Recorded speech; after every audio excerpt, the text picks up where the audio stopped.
साधक का प्रश्न। अगर साधक से उसकी स्त्री कहे कि तुम मेरी ठीक तरह से देखभाल नहीं करते हो, मैं आत्महत्या करूंगी, तो क्या करना चाहिए?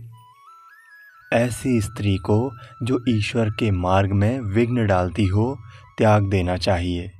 चाहे वो आत्महत्या करे या कुछ भी करे। जो स्त्री ईश्वर के मार्ग में विघ्न डालती है, वो अविद्या रूपणी स्त्री है। परंतु जिसकी ईश्वर पर आंतरिक भक्ति है, सभी उसके वश में आ जाते हैं। राजा, दुर्जन व्यक्ति, स्त्री, सब। स्वयं के भीतर यदि सच्ची आंतरिक भक्ति हो, तो स्त्री भी धीरे धीरे ईश्वर की राह पर आ सकती है। स्वयं भले होने पर ईश्वर की इच्छा से वो भी अच्छी बन सकती है। माता पिता क्या कम हैं? उनके प्रसन्न हुए बिना धर्म कर्म कुछ भी नहीं हो पाता।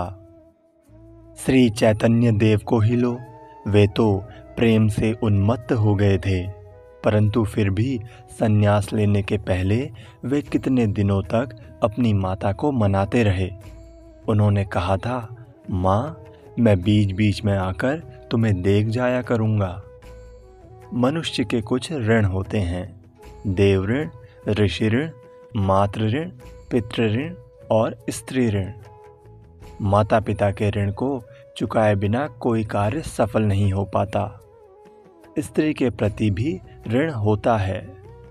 हरीश अपनी पत्नी को त्याग कर यहाँ आकर रहता है। अगर उसकी स्त्री के गुजर बसर की व्यवस्था ना होती, तो मैं कहता कि तू ढोंगी है। राम प्रसन्न सदा मारा मारा फिरता है।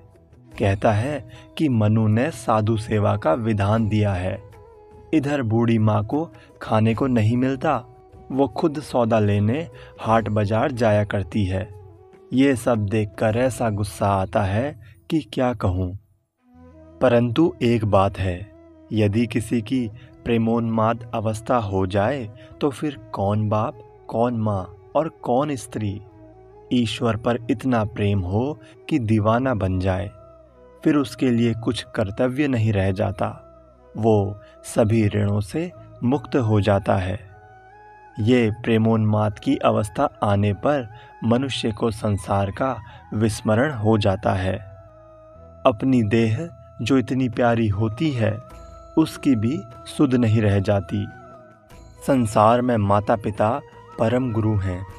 वे जब तक जीवित रहें, तब तक यथाशक्ति उनकी सेवा करनी चाहिए और उनकी मृत्यु के बाद यथासाध्य उनका श्राद्ध करना चाहिए।